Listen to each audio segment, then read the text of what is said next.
for joining. We'll be starting in just a few moments.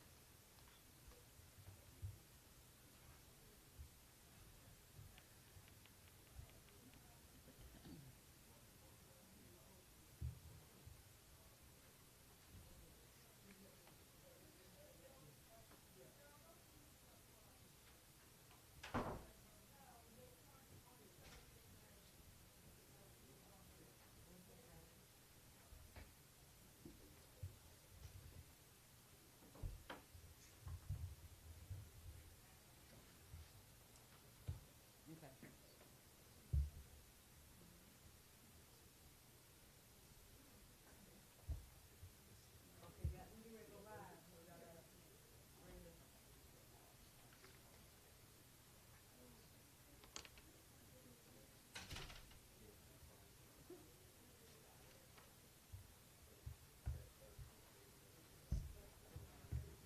Thank you.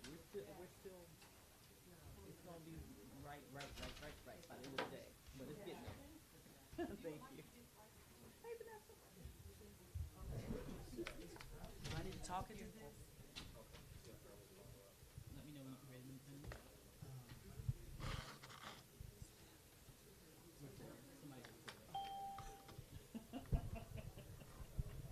You're muted right now.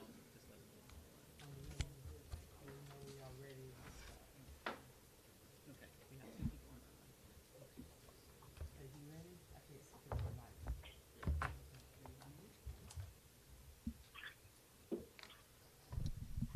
Good morning. Good morning. My name is Melanie Campbell. I am the president and CEO of the National Coalition on Black Civic Participation and the convener of the Black Women's Roundtable. So I welcome you to this telepress conference to release the seventh annual, if you will, Black Women's Roundtable report on the status of black women in the U.S. 2020, where we will focus on priorities, policy, and power. Our theme for the report this year is the power of black women's leadership to move a justice agenda forward in the 2020 decade. We're going to first start the conversation off, but let me do this first because I want to introduce my colleagues here who are joining us for the release. So we have Dr. Avis Jones to my right, Dr. Avis Jones DeWeaver, who is the founder and president of Insight Unlimited. No sleep, y'all. Watching the returns last night. Watching the returns out there. But also she is our editor-in-chief for 7 straight years of our annual report. So I thank her for joining us. Dr. Elsie Scott to her right, who is the founding director of the Ronald Walters Leadership and Policy Center at Howard University, and if I made some public policy center at Howard University. We have to my immediate left Ms. Trudy Lucas, who is the director of Religious Affairs and External Relations with the National Action Network, and to her immediate right is Ms. Cleola Brown, who is the president of the A. Philip Randolph Institute, and we all are here. We're going to start off to the release with talking about what happened in South Carolina and in the South, I would say. And we're talking about the 2020 presidential election primary results. The results of the 2020 South Carolina primaries and Super Tuesday shows once again that you can't win the Democratic presidential nomination without winning the South. And you can't win the South without the black vote. And you can't win the black vote without winning the black women's vote. We believe all roads to the White House must come through the South, at least for Democrats, to win their primary nominations. Here is why we make this claim. History has shown that if progressive presidential candidates want to win in states with significant black populations, they must win the black women's vote. We know from 2008 and 2012 and even in 2016 that the black women's vote made a difference in the results of those elections. Even for the Democrats who didn't win in 2016, black women showed up and showed out as best we could in that election. And in 2018, black women helped to lead the shift in power in the U.S. Congress in 2018. So here we are in 2020. I'm going to turn it over to my sister, Dr. Avis Jones-DeWeaver, to actually add a little more to that. And then following her, we will hear from some South Carolina natives and residents of South Carolina to give their perspectives about what happened in South Carolina. And then we'll talk further about other findings that are in this year's report. So Dr. Avis. Thank you. Thank you so much. And so when we looked at really what is driving the black women's vote, we examined that from the perspective of research that we've done in the past, as well as looking at exit poll data related to the most recent primaries that we've experienced in the South, starting with South Carolina, but also including Super Tuesday. And ultimately, what we found is that some of our previous work have found that a sense of responsibility is especially important for black women and tends to drive our vote more than loyalty to a specific candidate. But we also saw, in terms of our most recent BWR Essence Magazine Sister Vote poll, that the most important issue to black women right now, as they suggest what impacts themselves and their families, has been the rise in racism and hate crimes in America. So racism was top of mind in the minds of black women in terms of their safety and the safety and security of their families. We think that we saw some evidence of that same concern as it relates to what we're seeing with these most recent primary results. When we looked at what happened throughout the South in terms of exit poll data, we all know the story that you had a huge amount of support that was given to Joe Biden as opposed to, for example, Bernie Sanders. In all of the southern states, we saw that Joe Biden was actually able to receive well over half of the black vote, with the greatest support experienced in Alabama at 72%. And the lowest level of support experienced in Texas, but still getting 58% of the black vote there. When you compare that to Bernie Sanders, what we saw was that his support by the black community never even reached 20%. So less than 1 in 5 black voters actually supported Bernie Sanders. He never got out of the teens. The lowest percentage was in Alabama, with just 10% supporting the Sanders candidacy. The greatest level of support was found in Tennessee, where 19% supported the Bernie's candidacy. But when they answered the question, which issue mattered most to you in your vote, what we found was exactly consistent to our previous research on that issue that's most important to black women. As I mentioned previously, we have found in our most recent survey that black women said that the issue that impacts their families most directly is this issue of racism and hate crime, and that's their biggest concern. What we saw was that those voters in southern states who found that race relations was the most important issue to them were overwhelmingly likely to support Joe Biden. In fact, in each and every state, out of the issues that were included in this exit poll, which included race relations, health care, climate change, and income inequality, in each and every state, the majority of people who were Joe Biden supporters cited race relations as the most important issue to their vote, with the most likely state to say that, with the highest level of support for that issue, was in fact Alabama, where 69% said that race relations was the most important issue to their vote, followed by Virginia, where 60% said that race relations was the most important issue to their vote. Conversely, when we looked at those same states and those voters that supported Bernie Sanders, race relations was the least important issue to their vote. With the lowest level of support around the importance of race relations to those Sanders supporters in Alabama, and the highest level of interest in this issue of race relations for Sanders supporters in the state of Texas, coming in at 25%. So we saw this pretty consistently across the board, that Joe Biden's support was really strongly on the back of issues that were most important to voters, in the sense that those voters that were most concerned about race relations were most seemingly trusted Joe Biden to handle that issue at a much higher level than they trusted Sanders to handle that issue. So I'll stop it there. All right. Next, we'll hear from Trudy Lucas and then Cleola Brown. Ladies. Thank you.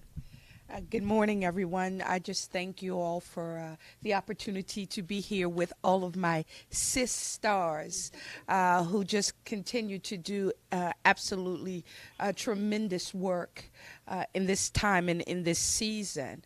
I also would like to acknowledge the Reverend Al Sharpton, who gives me the opportunity to do this work and to be in this space as well. First of all, I am a South Carolina native, and I'm a South Carolina resident. So to tell you the truth, I am so very proud of what we have accomplished in South Carolina. I think the first telling headline that I saw was that the black women's vote will determine the South Carolina primary. And as you can see, the results showed what we did and what we accomplished. In this season, we started off with our ministers' breakfast. It was all strategic. It was all amazing. And I think the results of that showed that. We had all of the candidates there. It was where we gave Jim Clyburn, Congressman Jim Clyburn, our good friend, a special award named in his wife's honor. That kind of started the ball rolling. We did not know at the time what would follow that. But what initially followed that was Clyburn endorsed Biden. So that showed what the results were, because Jim Clyburn carries a lot of weight in South Carolina. He's well respected, he's admired, and we listen to Jim Clyburn. We've been doing that for years now. So I'm just glad to be in this space and in this time. Following that, we did our Black Women's Roundtable, which was very successful in South Carolina. And thank you to Essence and of course to Melanie and Clay, who co-hosted. And we were able just to lend our voices to what black women want to hear from the candidates in South Carolina. So that too aided to what the results were in South Carolina. Just happy to be a part of the team and excited about what's to come and this area and with black women and what we can do and the power of the queens that sit on the throne. So we're going to pass it over to Cleola. Good morning, sisters, and good morning to the sisters that may be a part of the listening audience here. I'm Cleola Brown. I'm president of the A. Philip Randolph Institute, the first female to hold the spot, but I guarantee you not the last, because a part of our charge is to make sure that we bring other sisters along. I say that because coming from the state of South Carolina, and Trudy knows this well, the aunt and auntie, mama and grandmama effect is one that is sincerely strong. And if you don't believe it, have a relative show up with you, and they will remind you that no matter what title you have, you are still that nickname that your mama, grandmama, aunt, or uncle gave you. And that's the beauty of talking with folks from where they are. And I think South Carolina's example absolutely exemplified that. Because with all of the statistics that came across the media, with all of the dialogue that was being shared about what this race was about, what people heard was what was germane and important to them, and what black women heard and understood very clearly. And thanks to Dr. Jones Reaver, and I hope I said that right, okay, because mama gonna get me again if I mess it up. And to Melanie Campbell, who has been the light pushing us women to stay straight and on the path. And with my sister Trudy here, and I could go on and on because there are many of them around the country that do the work of black women. But what comes to mind immediately are the conversations when we talked in the state of South Carolina to understand what exactly was it that would get folks to go to the polls. When we talked to older black women, they looked at us like we had just gotten a new head. They said, baby, you late. We did that early voting thing. They beat us to the day that was targeted for us to help get them there. They didn't need our help. They had figured it out. There is a saying that many chickens have died and fish have been fried in the name of organization. Well, they had their fish fries and their chicken sandwich sales in order to make sure that they had vans to get the elderly to the polls to do exactly what we know we need to do, which is to show up early and to make sure that the people that you pick up are the people that are going to vote in your interests, not in the interests that other folk tell them they ought to have. South Carolina. And last night, I can't say how proud all of the women across the state were for the way the vote turned out. We are nonpartisan, coming from the organizations that we come from, but coming from the mamas and the aunties that we come from, we have also learned to be particular. Nonpartisan, but definitely particular. The will of the black female is a part of what the Black Women's Roundtable has done, garnering all of us black women together to make sure that we stay in that face, to make the message of our issues the issues that have to be focused on, as well as all of the others. So I thank Melanie, our leader. I thank all the powerful doctors that lead us in the statistics and the pieces that make us smarter, because we do have to be smart in this work that we're doing. And to good old sisters like Trudy, thank you for always making sure that we can show up and show out and get on the bus and go home. Okay. Thank you. Dr. Elsa, do you want to say anything about the primaries, or before we go into the report, the rest of the report? And so, and we do believe, and we will be doing more analysis, of course, and this is all based on exit polls that we're talking from today, and also experiences from being on the ground, because we were also in Alabama for Bloody Sunday, which took place this past commemoration, 50th anniversary commemoration that took place this weekend. And one observation that I made was that most of the candidates were there, but Senator Sanders was not. I don't know why. I'm sure there was a reason, but that was some mumblings in the crowd. I'll say it that way. Where is Senator Sanders? So, and so I think the South, when you look at what took place, based on all the polling data, that wasn't supposed to happen. But and polls don't mean anything until the voters vote.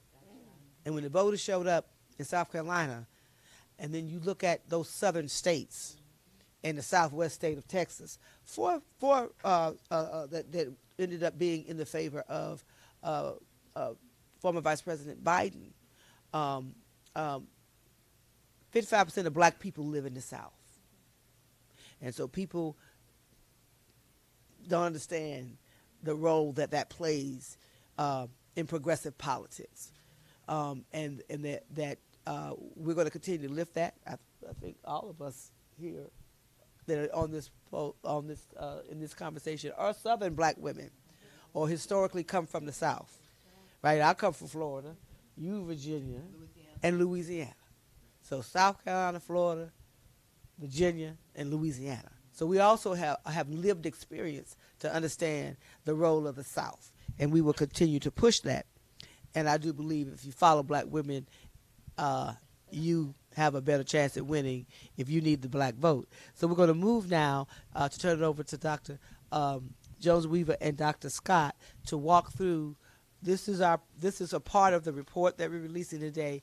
But we'll also want to talk about the other issues that we wrote our report around, and that report was based on the focus around really justice, a justice agenda, and understanding that our research has continued to show us, especially the last 2 years, how important issues of justice are to black women, issues of racism, hate crimes, issues of criminal justice reform and reproductive justice rights, and health, and protecting our health care, those kinds of issues that really impact life and death.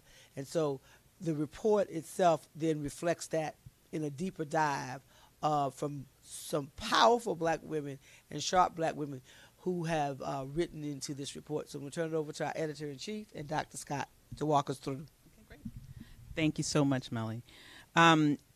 I'm just going to highlight a few key issues. We'll definitely be releasing the report later on this today, but so we don't have time to go through everything, but I'm going to pull out a few key data points. And I want to start with this issue of the rise in hate crimes in America, because I think it's important that we contextualize that this issue that we alluded to earlier about black women feeling a great deal of concern for themselves and their families regarding the rise in racism and hate crime is not a figment of their imagination. It is the truth. It is what's happening, and it's what's happening all across this nation. If you look at FBI crime statistics, for example, we have seen continuous rise in hate crimes in this country for 4 years in a row now. We saw specific spikes related to that immediately following the last presidential election, and that might be in the back of the minds of a lot of women who are concerned about what might happen after this next election. We've seen in 30 of the nation's largest cities that they are now experiencing the highest level of hate crime activity that they've seen in a decade.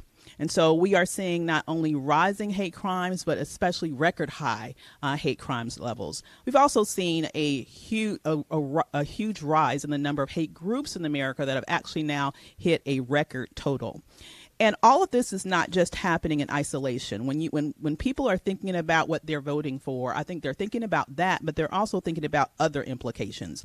We allude to in this report a study that was done recently that looked at this issue of how and the beliefs of people who are racially intolerant and how that impacts their feeling and their commitment to democracy. And ultimately it found that those individuals who are most likely to believe that democracy will benefit people of color actually abandon their commitment to democracy altogether in favor of autocratic systems of rule. And so when black people are voting in ways that will, in essence, seek to save the nation from increases in hate, in racism, they're not only looking at this, I believe, from a very self-interested ideal in terms of making themselves safer. They are literally looking to save democracy. And I think it's very important to recognize that. When we're looking at issues of economic justice, we know that that still remains elusive for black women. We suffer what we call an intersectional wage gap, meaning that we experience wage gaps across both race and gender lines. So we've probably heard the statistics about the overarching wage gap being 62 cents to the dollar when comparing black women's wages to white men.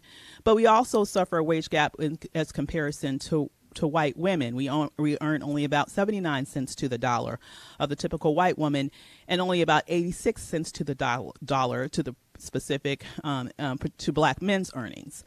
Now, what we found, though, with regards to wage gaps is that this situation is actually getting worse under the Trump administration.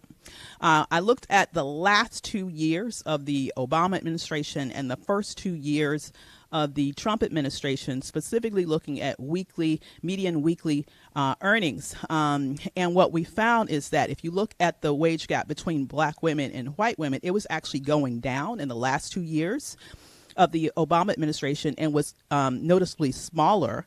And when you can compare that to the first 2 years of the Trump administration, we've seen that those wage gaps are actually increasing. So much so that the differential in median earnings in the last 2 years of the Obama administration was $113 per week. When you compare that to the Trump administration, by the second year, it had gone up to $171 per week. If you compare white men to black women's earnings in that same time period, we saw the wage gap was at $295 per week by the last year of the Obama administration. By the second year of the Trump administration, it had gone up to $341 per week. So when we talk about this economy and when people try to message around how great this economy is, I think we need to understand that that's not great for everybody. And for some people, especially black women, it's actually getting worse. Now, when we look at other issues I wanted to really focus on a challenge that Black women progressive prosecutors are facing, specifically in the implementation of implementing justice. And Dr. Scott wrote an amazing contribution to the report on that, and I'd love for her to talk about that more deeply. Good morning, everybody. We have looked at Black women elected officials in a lot of different categories as we've gone through this, as we've done this report. We focus on the women in Congress. We focus on women mayors. And this year, after looking at the Essence polls and this whole emphasis on the justice system, we decided to write a piece on Black women prosecutors and Black women prosecutors who are trying to make a difference. Because traditionally, prosecution has not been one of those positions that we push Black people, especially Black women, to be a part of, because often people think prosecutors as sellouts. Prosecutors are going to be sending people to prison. But we have a whole crop of Black women and some Black men, some white men, progressive prosecutors who are saying that this system, the criminal justice system in the United States, is just messed up. And we have got to put people in these positions who are going to bring about changes in the criminal justice system. So we can't just be demonstrating on the outside. We have to get some people on the inside. And so what we find is that there have been quite a few Black women that have been elected to these positions, but now what we are finding is they're being attacked. They're being receiving death threats. They've been trying to force them out of office. One example, we have the election coming up in a few weeks in Chicago, where you have a Black woman prosecutor. In the past, a prosecutor could decide how the charges are made, decide when to make them, but now all of a sudden, because you have a Black woman now in that position, she cannot decide how to prosecute her cases. And now they're bringing in a special prosecutor to help her handle her cases. Same thing in Orlando, Florida, where you had a Black woman prosecutor who said she was not going to send anybody, she was not going to bring in the death penalty cases. What did they do? The governor of Florida took all the death penalty cases out of her district and gave them to a district where you had a white man prosecutor. So over in Baltimore, we had the prosecutor who got death threats, who people publishing of information about her children. You had a prosecutor down in Virginia, Portsmouth, Virginia, who decided to bring charges against a white policeman who had killed an unarmed Black man. And she started getting death threats. So these are just some examples of what is happening. And it's not getting a lot of attention. Most recently, it has gotten some attention because the prosecutor in St. Louis decided that she wasn't going to take it any longer. And so she did what she does best. She filed a lawsuit against the police union and against the city of St. Louis for the harassment that she's receiving. And guess what happened? 5 or 6, I think it was 6 Black women prosecutors flew into St. Louis to show that we got a sisterhood here. So as we talk about sisterhood and what Black women are doing, we can look at the examples that Black women prosecutors have set for Black women elected officials. When they start attacking you, they're attacking the whole sisterhood, and we are not going to take it anymore. Excellent. And I'll just point out a few last data points that I just wanted to bring your attention to. First of all, I know that for many years we have been reporting on the differential between Black women and white women, for example. When it comes to maternal mortality, our rate is some 3 to 4 times higher than our white counterparts. But we do have some good news to report this year around this issue, in that there has been a great increase in legislation across the nation that's meant to address that. Over 20 measures have been passed in different states across the nation that are meant to address maternal mortality. And so we see this as a new trend in legislative activity, and we definitely want to encourage that activity moving forward. However, an area that is okay. So we did want to mention, for example, particularly in that space, that California has signed something called the Dignity in Pregnancy and Childbirth Act into law. And this requires perinatal care providers to undergo evidence-based implicit bias training, basically. And it's very important because we know that what's going on with this differential in maternal mortality is something that impacts Black women across sex and not only sex, impacts us across socioeconomic status. So it has to do oftentimes with race and racism and how they are receiving or not receiving the care that they need. And so a law like this is really meant to really get at that issue. Couple of other things that I wanted to point out here. Lastly, I want to focus on this issue of voter suppression in the digital age. Voter suppression is nothing new. We've always had to fight for our vote here, still do. But it's taken on a new form in the 21st century that's kind of been added to all the old things that's already been done. We know that in the 2016 election, for example, that no group of Americans were targeted more, particularly from outside influence from the Kremlin, for example, than African Americans in terms of their voter suppression efforts. We also saw evidence of similar activity in the 2018 midterm elections. During that time, it's been estimated that $900 million was spent on digital political advertising, which is 2.5 times more than what was spent for online political advertisements in 2014. And a great deal of that is specifically targeted at African Americans with the aim to discourage them from voting or to prevent them from voting by giving them erroneous information. This is something that we've yet to see legislation pass Congress on. The holdup is in the Senate. There have been several laws that or bills that have been put together in the House. There have actually been bills that have been put together in the Senate as well, but nothing has been passed by the Senate to protect our democracy here on the eve of a presidential election. So with that, I'm going to stop and turn the conversation back over to Melanie Campbell. Thank you. And then the report. Thank you, everyone here, and thank you for those who are listening. There are other top-line issues that we also cover in the report. You will be able to go online to receive a copy of the report later on today. I want to say by 5 o'clock at the latest. You can go online and you'll be able to get a link to get the full report. This report is being released as our launch also for our 2020 Black Women's Roundtable, Roundtable Women of Power National Summit that will be taking place over the next 5 days. This is how we tend to start our summit. We want to have some research and some data to put out there as we come together over those days. We'll be on Capitol Hill tomorrow for our Hill Day tomorrow morning, where we'll be having a press conference that we'll be joining Congresswoman Karen Bass, who's the chair of the Congressional Black Caucus, where we release our Black Women's Roundtable policy agenda, and we will be educating elected officials about the issues that are of concern to us, that many are related to what you hear in this report, especially around issues about protecting our democracy, protecting our families with policy issues like paid family leave and other kinds of economic issues that impact the ability for Black women, families, and communities to achieve economic justice and also prosper in our communities. And also issues around blanking. I just had no sleep blank. And other issues out there, right, that we will be carrying the torch around all day tomorrow.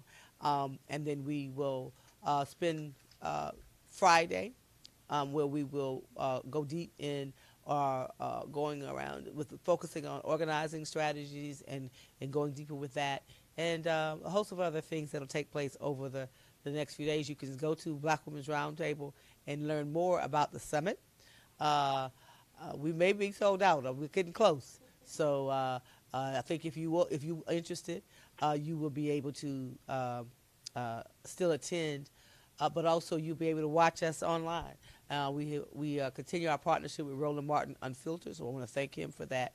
But at this time, I want to open it up to see if there are any questions from the media on the phone or in the room about the release of the report. Have I covered? Okay. So I'll start on the phone to see if there's anybody who has a question for us. And if you do, please identify yourself and what entity you represent. Hi, this is Catrice Stafford. I'm with the Associated Press. I had a question for you guys. I was wondering, the momentum that we saw in the South last night, do you think that will carry forward for Joe Biden when we look toward Michigan, especially Detroit, which has also a significant black population? So I'm gonna go on a limb and say I believe it will. I can't say that he will win or lose. We're not, as a nonpartisan. I don't think lawyers in the room allowed to say whether I believe they're going to be win or lose. But I do believe that the momentum, based on what happened in the South, especially in other states too, but where states where you have a significant black population, one of the reasons that we made this point early in our report is that where there are significant black populations, folks have to pay attention to what the black vote will do, and make sure that they are focused as a big part of their strategy. And if you have a strategy on the black vote, you must have a very, very strong strategy in that focused on black women. Anyone else have a thought about that? Yeah, I'll just quickly say that I certainly believe we are seeing a consistent pattern here so far in terms of just the level of support that the black community is providing the candidates. We have consistent low levels of support we're seeing with the Saunders candidacy, and we're seeing extremely high levels of support with the Biden candidacy. And we see this as a voting block pretty much. And so I would expect to see similar proportions in other geographic areas, unless there is something specific that a candidate can do to speak to our issues. I think what's really important here is that we've laid out what this community is concerned about. And so if you're not talking about issues that a community is concerned about, it's hard to be surprised when they're not supporting you at the ballot box.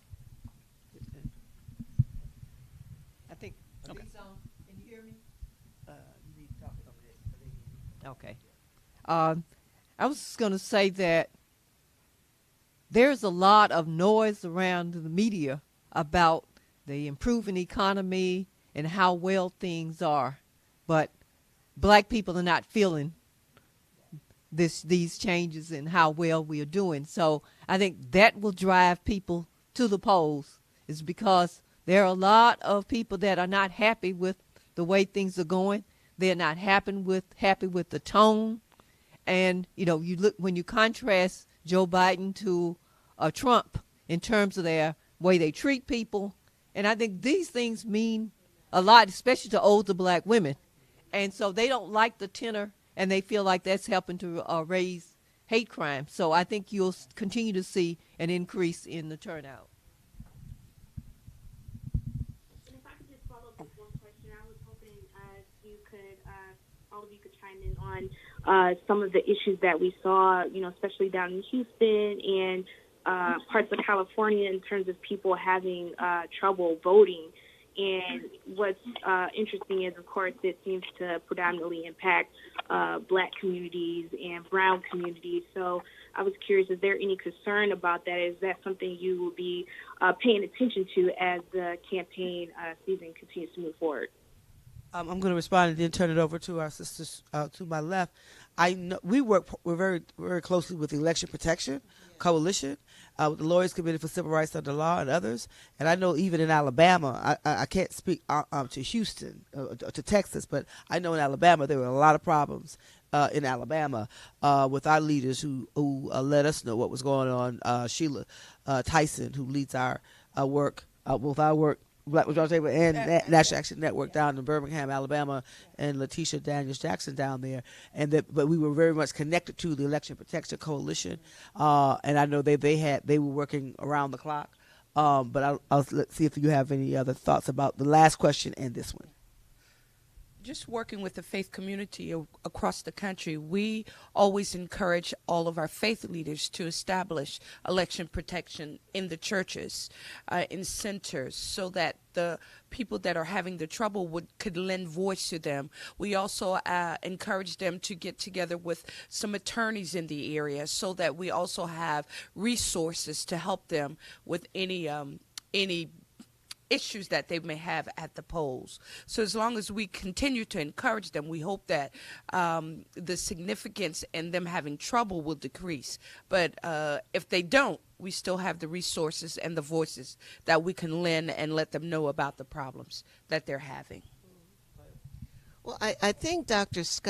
Elsie Scott, was real clear about the question before this last question about why there was the relationship that we saw over the pieces that happened last night. And it's about the communications, how we relate to things that are relevant to us, how we see ourselves in the practices and the policies that folks who are running for office relate to what our needs are. If we talk to our community directly to the needs, then our community will respond to those folks who are saying they will represent us equally and fairly. The messages from some of the candidates do not resonate with us because it's not about us. And being clear, being real is just so important. When the Biden campaign talks specifically about health care issues, folks understand that right away because our community is disproportionately impacted without a question. And because of the way we relate to what's happening, I mean, simple example, some folks will talk about diabetes mellitus. We talk about sugar. And if that's the problem that's there, when folks are talking to folks about how it is that we go to the community and talk about where we will address what we're addressing, that's when people listen. That's when they draw alliances. They may not talk about it openly because our business is our business. But when they go to the poll, the results show up. And it showed up state after state after state that the campaigns and the messages that they're delivering resonates based on how it impacts the personal issues. Okay, look at Okay. And then I'm going to come back to the those on the phone, and then if there's anyone in the room that would like to ask a question, if they could just come up over so you could let us know if you have any questions. So super quickly to your issue to your issue around wait times at the polls, you know it is unfortunate, but let me just say that it is not unusual, right? It is common in this nation that in black communities and brown communities, but especially in black communities, consistently, it takes black people longer to vote. Studies have shown that we spend more time in line than anyone else. And it is an institutional racism in practice. When you have black communities, for example, that get less voting machines than white communities, and then you exacerbate that problem when you don't do a good job of anticipating what the turnout is. We are seeing record-breaking turnout in a lot of these southern states. You saw turnout in Texas, for example. You mentioned Texas, that exceeded the level of turnout in the 2016 campaign. And so when you have both of those things happening at the same time, where you have communities that are not serviced adequately anyway, then on top of that, you have a record level turnout. That's going to result in problems like you saw the other day, where you have people standing in line for hours just to be able to cast a vote. And they reduced the number of polling places. And they reduced the number of polling places. All of that it's like a perfect storm of terrible choices. Okay. Thank you. Anyone else on the line have a question? And thank you for that question from Associated Press. I had a question. Hi, this is Erin Haynes at the 19th. Thank you all so much for having this call. This is a really important conversation. I have a lot of questions, but I'll just limit it to a couple. I'm wondering, I heard a lot on the campaign trail, a lot of black women voters who were really lamenting the absence of Senator Kamala Harris, the lone black woman who was obviously in the race. Were you all hearing that at all? Folks wishing that she would have been somebody that they could have voted for this cycle. And also, I'm wondering if you are hearing from black women voters already about vice presidential candidates. Do they want a black woman on the ballot? I'll answer the second one. And yes.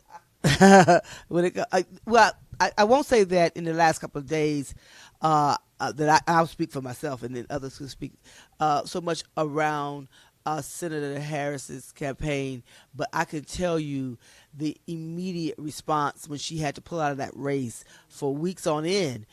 I did hear that. The concern, not even if you weren't necessarily had chosen your candidate, the unfairness that quote unquote unintended consequences of the rules that were set up that had unintended consequences. And I've said that publicly to the Democratic Party, and I'll say it again. I think there were unintended consequences of some of those changes that made it it allowed to pick winners and losers. I have, in more recent weeks, heard from black women who are concerned about whoever becomes the nominee.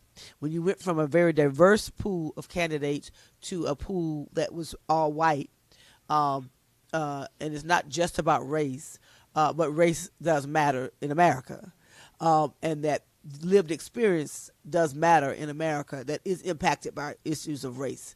And so that's what I heard. Anyone else? Okay. And what was that? Okay, that covered. Okay. All right. In the room, anyone have a question? Yes. Vanessa, could you, I'm sorry to bring you all the way up here, but they can't hear you. They need to hear you ask the question. Come around here. You come around here. We'll do it like this. I'm sorry. Okay, it's Vanessa Williams from the Washington Post, and I guess I wanted to follow up on the question about Harris. I was listening to Dr. Scott's discussion about women prosecutors, and that was one of the issues that came up with people questioning her, I don't know what's the right word, questioning her creds as a candidate. And the second one, because I want to go sit down and stuff, is I guess to expound on this question of whether the calendar worked out such that it limited black people's choices, because by the time South Carolina rolled around, all this, the turmoil that had gone on, and without any real black votes. Well, yeah, exactly. So it took a while to get down there. By then, people had dropped out or what have you. What should the party do about that? Okay. Thank you so much. Thank you. That was Vanessa Williams with the Washington Post. Okay, I'll start off with the Kamala Harris question, especially considering her background as a prosecutor. And as I mentioned earlier, that traditionally we have not accepted prosecutors as being part of the progressive side of the family. And so that was a taint on Kamala Harris' record because she had been a prosecutor. But I think that, the prosecutors I've highlighted in my piece are really much more progressive. And I think women prosecutors are more bold because they're getting more support than when Kamala Harris came through. When Kamala Harris came through, they were looking for people with experience in prosecuting and not necessarily looking for women who were going to turn the system upside down. Now I think you got a group of sisters who are trying to turn it upside down. But in terms of coming back to Kamala Harris being a potential vice presidential candidate, we are hearing some noise about that. We're hearing noise about Stacey Abrams. So I think that it is on black women's mind. What are we going to get for our vote this time, especially looking back at 2008 as to what we got in 2008. And we're going to bring Joycelyn in the room, but I did want to say really quickly to that issue that, and Joycelyn will talk about this more, but this issue of when we talked about, Joycelyn had a piece where she talks about the digital voter suppression techniques. And one of those is disinformation. And there was a lot of disinformation that was distributed around specifically Kamala Harris and her campaign. And even though she came in, she's like a pioneer, one of the pioneers in this space, the reality is she was painted in a way that was specifically negative, specifically targeted her campaign from day one. I remember coverage at the time that was saying that she was not only targeted by sort of domestic efforts from some other campaigns, but also by Russian bots at a very high rate, disproportionate to the other candidates in the race. And if you look at her history, She also put together one of the very first programs that other programs later modeled in terms of providing opportunities for people to be able to expunge their records and get job training and begin to get back on the right path. But she was still targeted with this Kamala the Cop moniker that in many ways undermined her campaign. Hi, I'm Joycelyn Tate. I'm Joycelyn Tate. I'm the Senior Policy Advisor for the Black Women's Roundtable. Could you repeat your question? I just okay. Just so clarity is that just talk about a little bit about what you discovered around the disinformation in your report. Oh, okay. Yes, what I discovered around the disinformation is that a lot of the social media sites, some supported financially by Russian governments, some were domestic, were using disinformation campaigns, saying false things about candidates, giving out false information about voting, giving other types of false information to suppress the vote of the African American community. A lot of this information was targeted towards the African American community, and there was a Senate Intelligence Committee report that came out that specifically said that no other community in the country was targeted with voter suppressive social media more than African Americans during the election. All right. Thank you, Jocelyn. Any other questions? Oh, no, we did not. And thank you for this. And that other question was, did the calendar, how it played out, have an impact? I do believe it did because when so much emphasis, money, resources is focused on Iowa and New Hampshire, that does not represent the diversity. Nothing against Iowa or New Hampshire. You got to be born somewhere. I was born in Florida. But the reality is, when you look at the demographic makeup of this country, that is very diverse. For those two states to be seen as the litmus test on viability is to the detriment of the diversity of the country. And so I do believe that definitely had an adverse impact that I think had other diverse candidates like Senator Harris and Senator Booker, Senator Castro. He's a senator. No, he wasn't a senator. Former Secretary Juan Castro. Those candidates, when you think about Texas, right? In places where you have a large Latino population, I can't speak to that as much as African American, but just looking at the demographic makeup, and that there needs to be another look. They need to take another look at the primary system. That, quite frankly, if you know the history of the primary system, it was in some ways developed to make it harder for the diversity of America to have a voice, and so we really need to look at that as that issue. Any other? Okay. Just to add about the calendar, I heard one of the commentators this morning say that they started in the whitest states, and if it had started in South Carolina, maybe it would have determined we would have more of the candidates in the race. But they started in the two whitest states, so that made a difference, and that I think that addressed the calendar aspect as well, that there needs to be looked at and some changes being made. Any last questions on the phone or in the room? So thank you so very much for joining us for the release of the Black Women's Roundtable. Thank all of my colleagues and thank all of the writers who, if I started their name, we'd be here another hour. We've got some dynamic sisters who wrote pieces in this year's report that will be also speaking, many of them, at our Black Women's Roundtable Summit over the next several days. So if you want to follow and find out information, please follow us on Facebook with the Black Women's Roundtable or the National Coalition on Black Civic Participation, or even Black Youth Vote as well. I also want to just acknowledge